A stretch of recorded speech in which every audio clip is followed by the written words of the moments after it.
எங்களாலதான் தமிழே இன்னும் இங்க இருக்குன்னு பல விதமான உருட்டுகளை ஊப்பி சொல்லிட்டு இருக்கிற நேரத்துல ஆந்திரால இருந்து சூடா ஒரு வீடியோ வெளியாகி இருக்கு. ஆந்திரா ஓங்கோல் பக்கத்துல இருக்கிற செருவகொம்மபாளையம்ங்கிற கிராமத்துலதான் முன்னாள் முதல்வர் கருணாநிதி அவர்களோட குடும்பமே இருந்திருக்காங்க.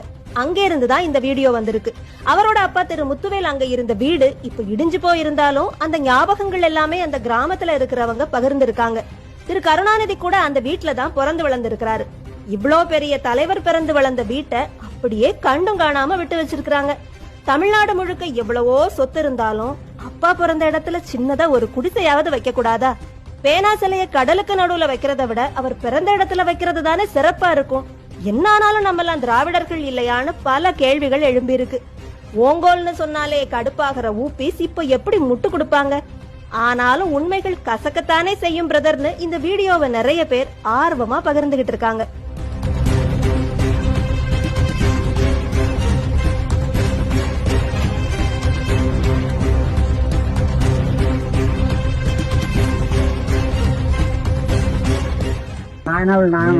తెలుసు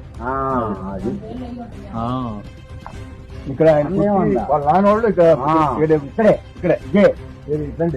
ఇదేనా ఇల్లు మొత్తం పేరు చేస్తారావు తప్పలే పెళ్ళూరు చేస్తారు పెళ్ళూరు చేస్తారు. ఇప్పుడు ఇది కరుణానిధి వాళ్ళ నాన్న ముత్తువేలు ఉన్నాడు. ముత్తువేలే ఆయన ఉంది ఇక్కడే ఇక్కడే ఇక్కడే ఇదే ఇదే ఈ గడ్డ ఇక్కడే. ఆయన కరుణానిధి పుట్టింది కూడా ఇక్కడే ఇక్కడే పుట్టి ఆయన రాసేవాడు కదా. ఇక నా దాంట్లో పడ్డాడు. ఇక దాంట్లో పడి ఇక్కడి నుంచి ఇంకో కొన్నాళ్ళు తెనాలి సైడు కొన్నాళ్ళు తెనాలి మీటింగ్ వచ్చి నేను ప్రకాశం జిల్లా వాడిని చెప్పాడు. అవును అక్కడి నుంచి నాకు మాత్రం అదే వాళ్ళ పొలాలు ఉన్న ఆస్తులు ఉన్నాయి ఇక్కడ ఉన్నాయి కానీ మేము చేసుకుంటున్నాము. అది సంగతి. ఆయన కాడ కరుణానిధి గారి ఇంటి దగ్గర ఉన్నామండి. రెండు వాళ్ళ ఇంటి కరుణానిధి